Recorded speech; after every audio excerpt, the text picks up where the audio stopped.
خيركم من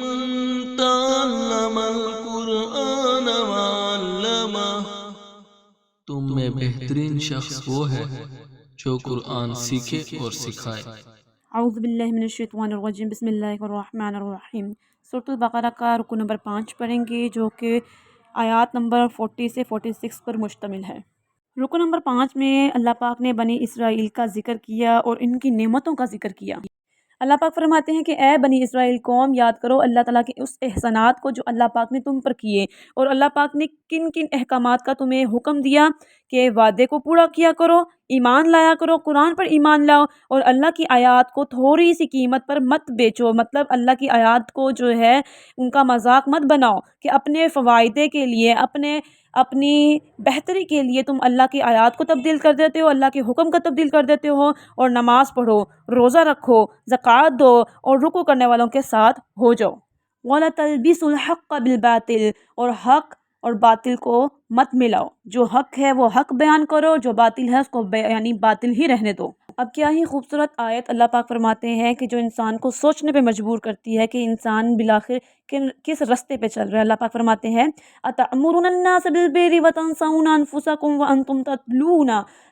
الْكِتَابَ أَفَلَا تَعْقِلُونَ، کیا لوگوں کو بھلائی کا تم حکم دیتے ہو اور جب اپنی باری آتی ہے تو بھول جاتے ہو، حالانکہ تم نے تو کتاب خود پڑھی ہوئی ہے۔ کیا تمہیں عقل نہیں؟ کیا تمہیں سمجھ نہیں؟ تم سمجھتے بھی نہیں ہو۔ تو دیکھیے یہ بات کتنی ہی گہرائی والی ہے کہ اللہ پاک فرماتے ہیں تم دوسروں کو کہتے ہو کہ ایسے کرو ویسے کرو، جب تمہاری خود کی عمل کی باری آتی ہے تو تم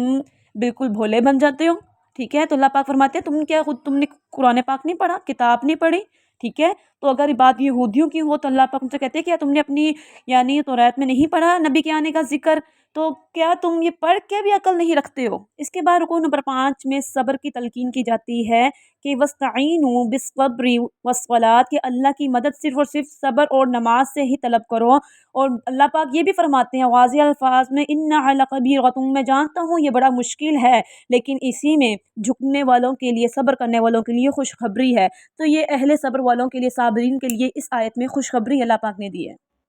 رکوع نمبر 6 جو کہ آیت نمبر 47 سے 59 پر مشتمل ہے، اس رکوع میں اللہ پاک نے بنی اسرائیل کی اہمیت اور سب سے افضل ہونے کا ذکر کیا ہے۔ اور اللہ پاک فرماتے ہیں کہ اے بنی اسرائیل، یاد کرو میرے اس احسان کو، وہ احسان کہ تمہیں زمانے میں سب سے بہترین قرار دیا، اور یاد کرو اللہ کے وہ احسانات جو اللہ پاک نے تم پر کیے، فرعون سے نجات دلوائی، اور فرعون وہ جو تمہارے عورتوں کو زندہ رکھتا اور تمہارے لڑکوں کو زندہ دفنا دیتا تھا، مگر افسوس بنی اسرائیل کو ان احسانات کو یاد رکھنے کے بجائے وہ ان کو بھلا بیٹھے اور وہ اللہ کی اطاعت سے ہٹ چکے۔ تو اللہ پاک نے فرمایا کہ یاد رکھو جب تم میرے روبرو آؤ گے تو کوئی تمہارا مددگار نہ ہوگا، نہ تمہارا سفارشی ہوگا، اور نہ ہی تمہارا کوئی دیا ہوا فدیہ تمہیں بچا سکے گا۔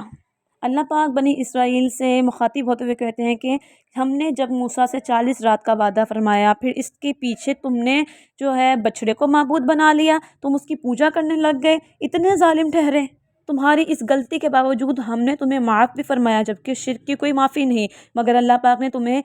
معاف فرمایا۔ تمہیں چاہیے تھا کہ تم اللہ کا احسان مانتے، اللہ کی اطاعت کرتے، مگر تم پھر چکے تھے، گمراہ ہو چکے تھے۔ تم گمراہ ہونے کے ساتھ ساتھ دعویٰ کر رہے تھے کہ ہم تم پر تب ایمان لائیں گے جب تم واضح نشانی کو ظاہر کرو۔ یہ بنی اسرائیل قوم حضرت موسیٰ علیہ السلام سے مطالبہ کر رہی تھی کہ ہم آپ پر اس وقت تک ایمان نہ لائیں گے جب تک ہم واضح طور پر اللہ کو نہ دیکھ لیں۔ تو ان کی اس بات کے سبب سے ان کو بجلی نے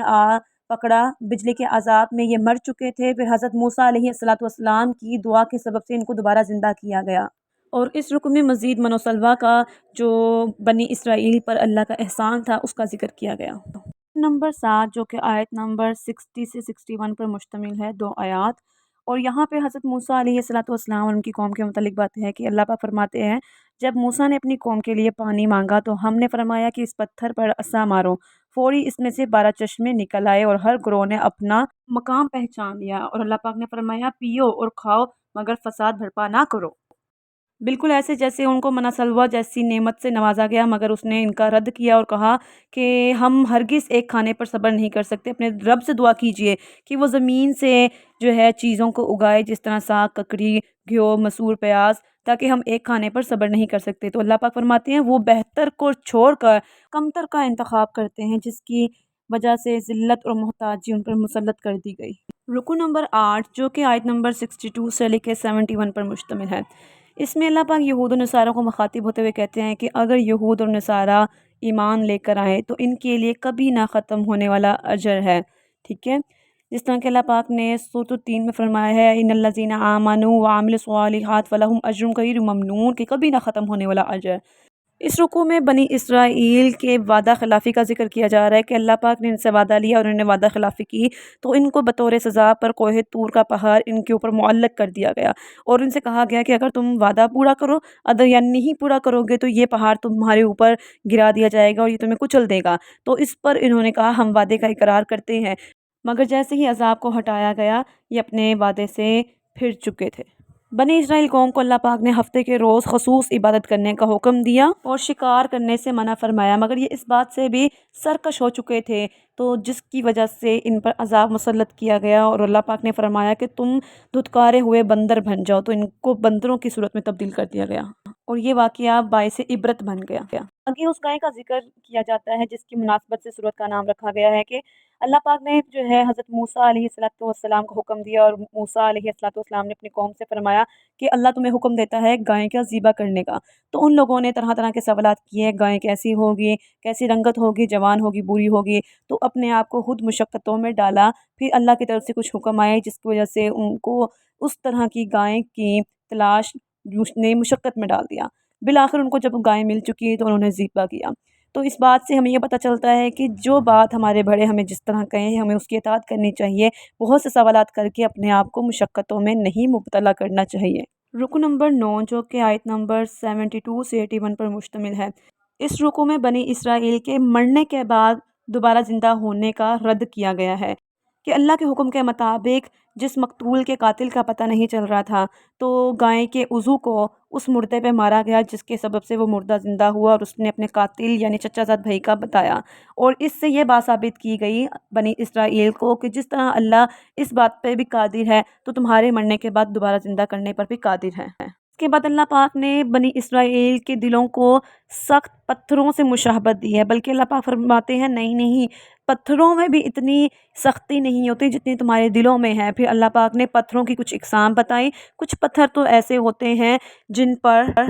پر نہریں پھوٹنے لگتی ہیں اور کچھ پھٹ جاتے ہیں اور پھٹ کر ان سے پانی نکلتا ہے، اور کچھ تو یعنی خدا کے خوف سے گر جاتے ہیں، مگر تم ان سب سے گئے گزرے ہو، اس قدر سخت ہو، نہ ہی تمہارے دل اللہ کی راہ میں نرم ہوتے ہیں، نہ ہی گناہوں سے پھٹتے ہیں جن سے آنسو بہیں اور تم اپنے آنسوؤں سے اپنے دل کو نرم کر سکو، نہ ہی خدا خوفی میں گرتے ہو۔ تم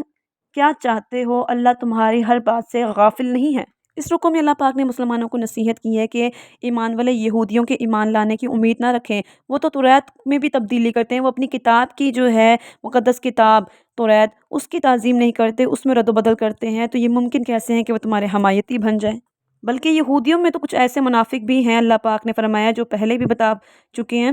یعنی کہ جب وہ تم سے ملتے ہیں تو کہتے ہیں ہم ایمان والے، ہم تمہارے ساتھ ہیں، اور جب اپنے پادریوں سرداروں کے پاس کہتے ہیں تو مسلمانوں کا مذاق بناتے ہیں۔ پھر اللہ پاک فرماتے ہیں خسارہ، بہت ہی خسارہ ہے کہ یہ اپنی کتاب میں رد و بدل کرتے ہیں اور اس سے بھر کر یہ جس غلط فہمی میں بیٹھے پڑے ہیں اور یہ سوچتے ہیں کہ ہم اللہ کی لاڈلی قوم ہیں اور ہمیں عذاب چھو بھی نہیں سکتا، تو اللہ پاک فرما رہے ہیں یہ ان کی غلط فہمی ہے اور یہ اس غلط فہمی میں نہ رہیں۔ اگر یہ راہ حق یعنی قرآن اور اس کے رسول پر ایمان نہ لائے تو وہ ضرور بالضرور عذاب کے مستحق رہیں گے۔ الحمدللہ ہمارے رکوع مکمل ہوئے۔ السلام علیکم ورحمۃ اللہ وبرکاتہ۔